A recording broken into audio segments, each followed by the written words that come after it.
कल शाम को जब सुप्रीम कोर्ट की कार्रवाई हुई तो उसके बाद मैंने सवाल पूछा था, ये आशा की किरण है या कि रेशम का फंदा।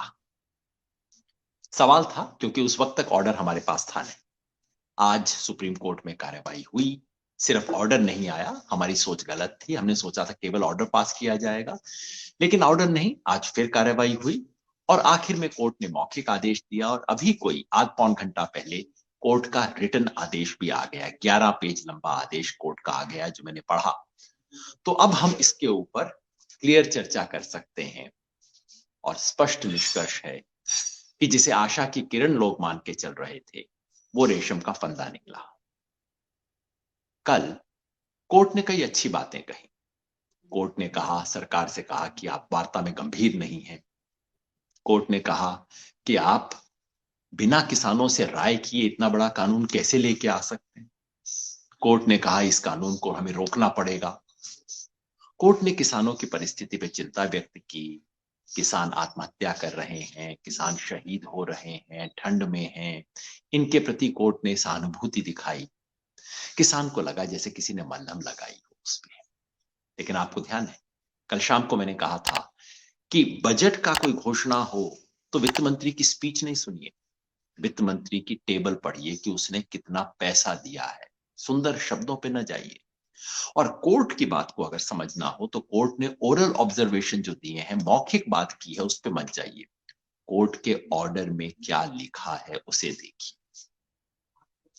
और जब उसे देखा तो स्पष्ट है कि ये वो नहीं था जिसका जनता को इंतजार था, जिसका किसानों को इंतजार था।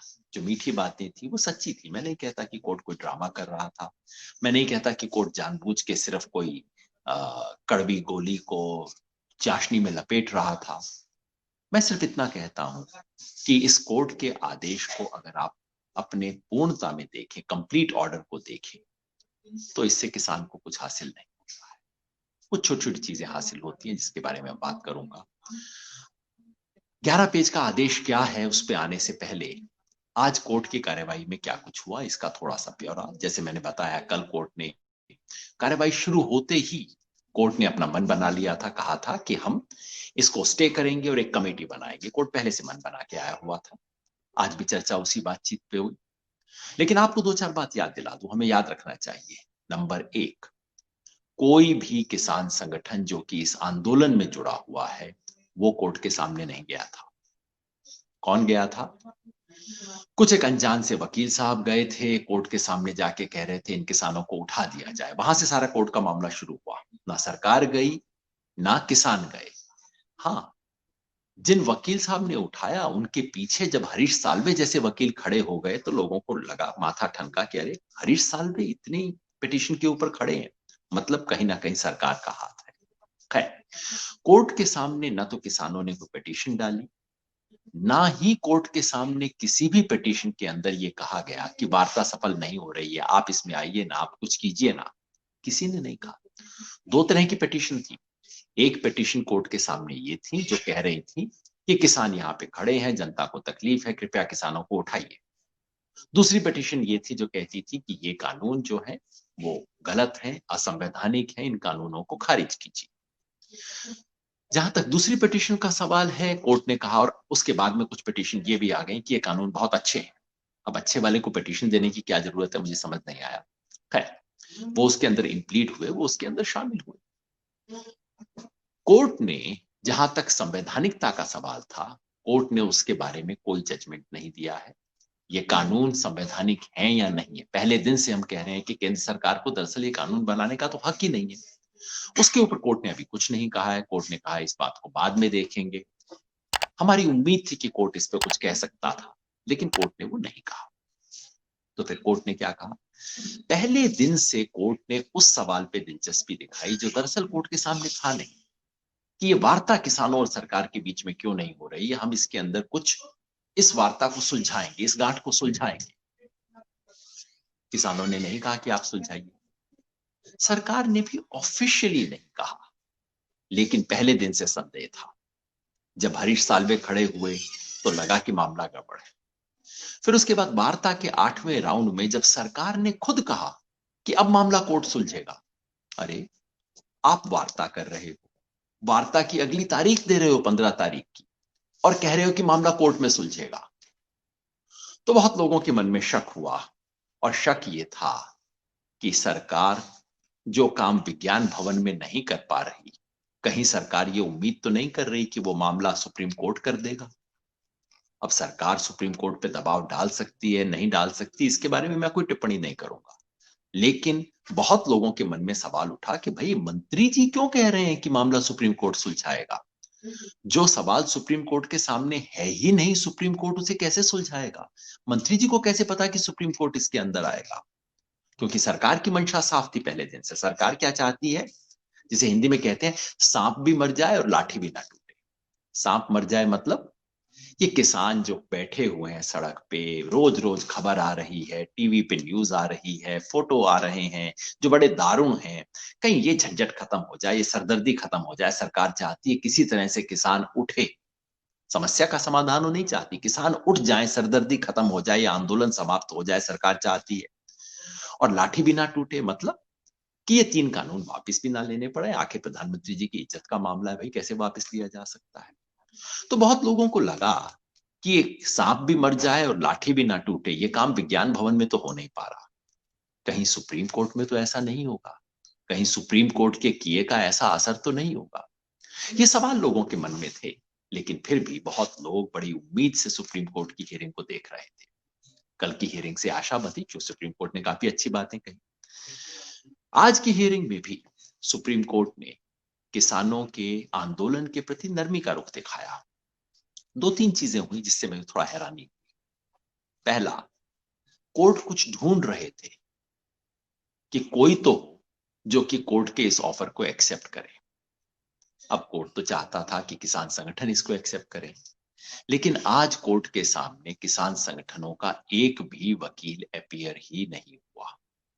मैंने कल आपको बताया था कि 400 से ज्यादा जो किसान संगठन हैं, उनमें से सिर्फ 8 संगठनों को कोर्ट ने अपने सामने बुलाया था। वो खुद कोर्ट के सामने नहीं गए थे, कोर्ट ने आदेश दिया था कि आप हमारे सामने आइए, इंप्लीड किया था उनको। उन 8 संगठनों की तरफ से कल दुष्यंत दवे, प्रशांत भूषण, एच.एस. फुल्का और पॉलिन गोंसाल्विस हाजिर हुए थे। उन्होंने बताया था कि उन्हें इस मध्यस्थता में कोई रुचि नहीं। उन्होंने जहां तक लॉ एंड ऑर्डर की बात थी वो स्पष्ट कर दी थी, और सुप्रीम कोर्ट ने भी लगभग स्पष्ट कर दिया था कि वो किसानों को उठाने का, यहां से भगाने का कोई ऑर्डर देने वाली नहीं। और किसान संगठनों ने स्पष्ट कर दिया था कि मध्यस्थता में कमेटी के मामले में उनकी कोई दिलचस्पी नहीं। ये बात हमारे वकीलों ने स्पष्ट कर दी थी।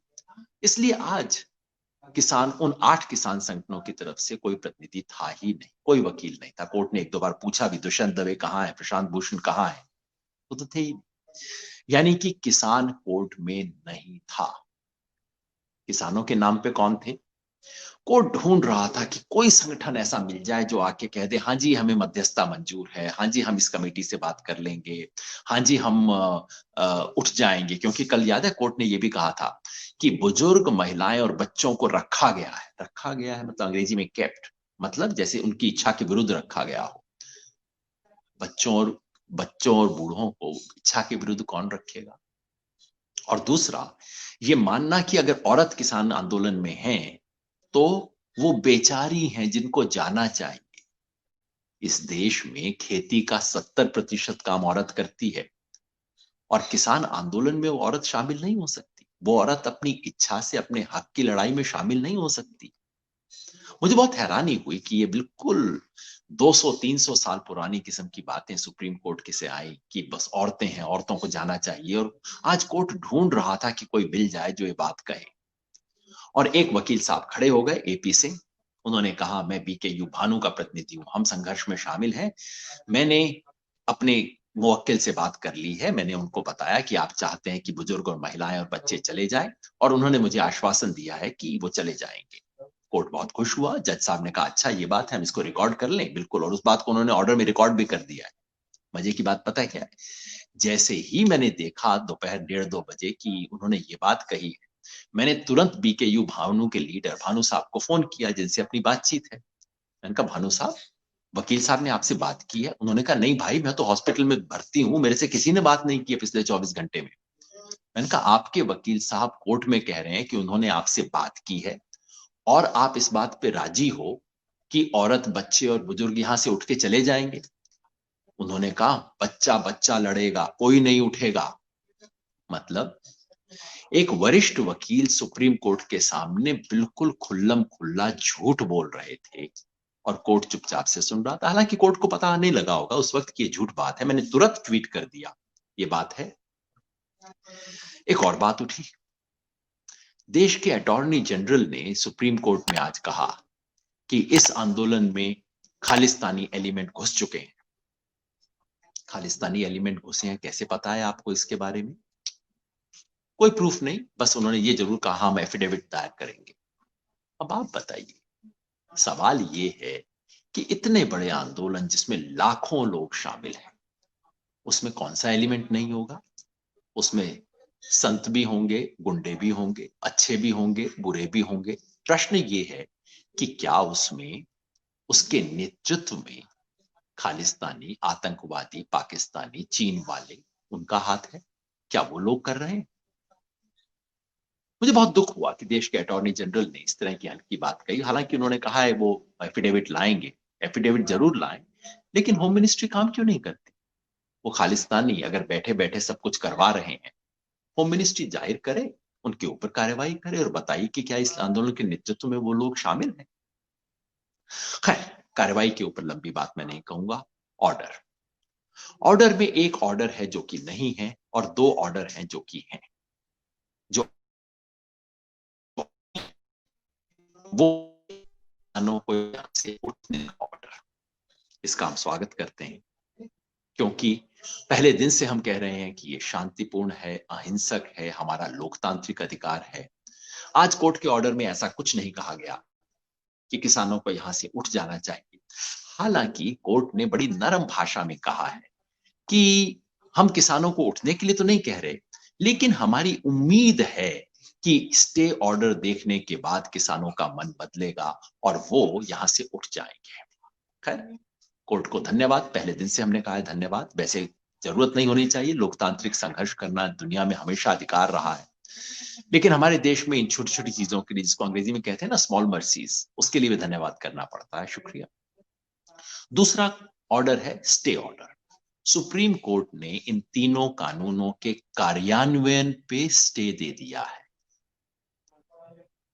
कार्यान्वयन पे स्टे है, कानून का स्टे नहीं है।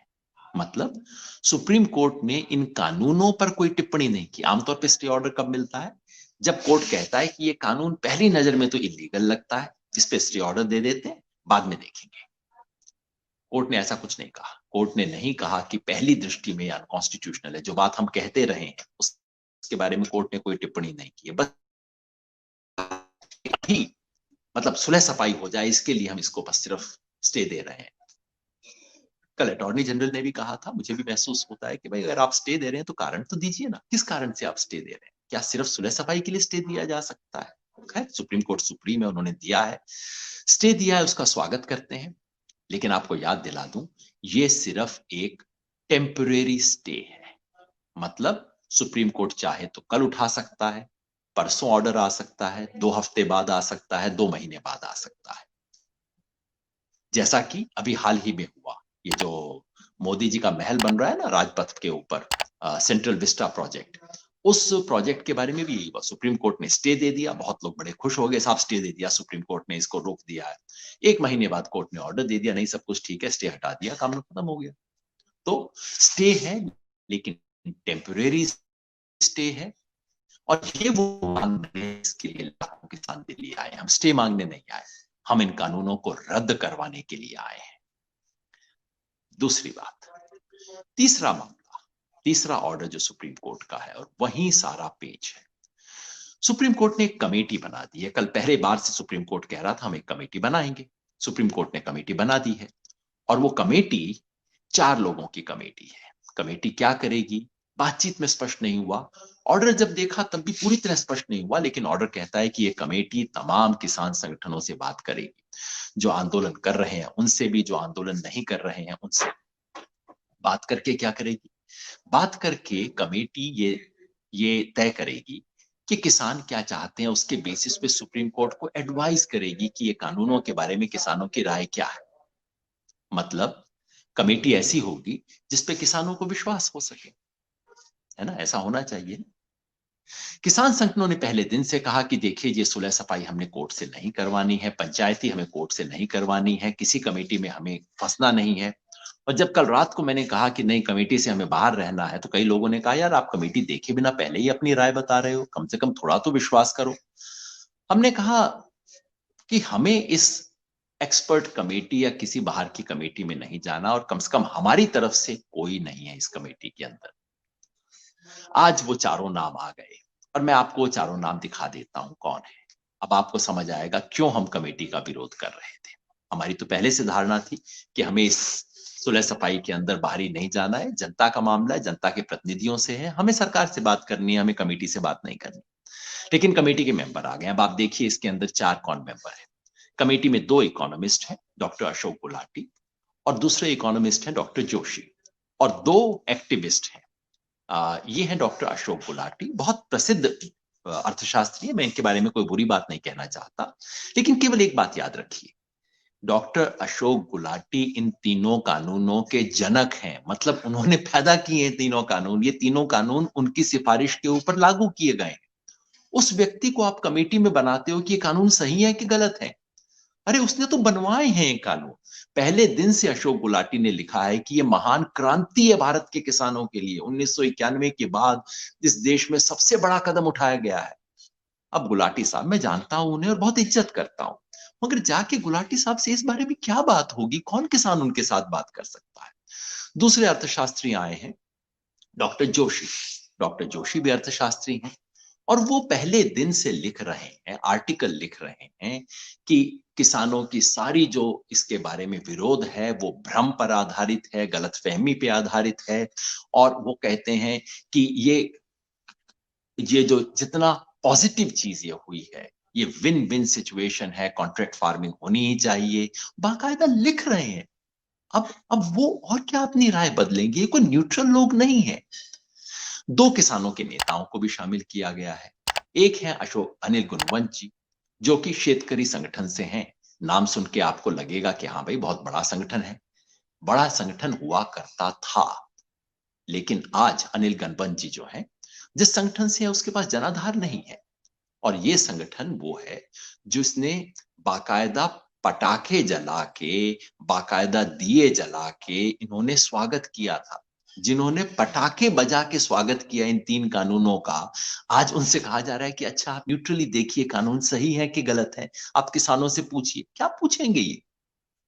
और चौथे हैं भूपेंद्र सिंह मान जी। भूपेंद्र सिंह मान बीकेयू में रहे हैं, देश के जाने हुए किसान नेताओं के अंदर इनका नाम रहा है। संगठन हालांकि आज बहुत छोटा हो गया है। इन्होंने एक संगठन बनाया, AIKCC।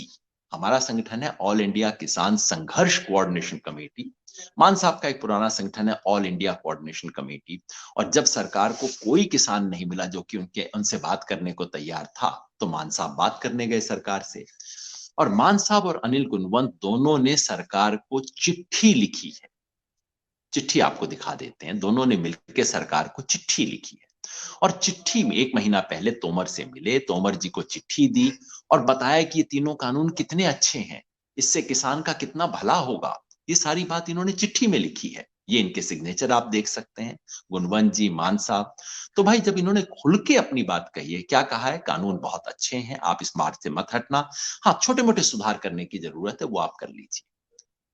तो ये है साहब 4 लोगों की कमेटी। अब आप बताइए, क्या इन चारों में से एक भी व्यक्ति वो है जो लाखों किसान इस वक्त दिल्ली में चारों तरफ बैठे हुए हैं, उनका विश्वास इनमें से किसी भी किसान को, इनमें से किसी को भी मिलेगा?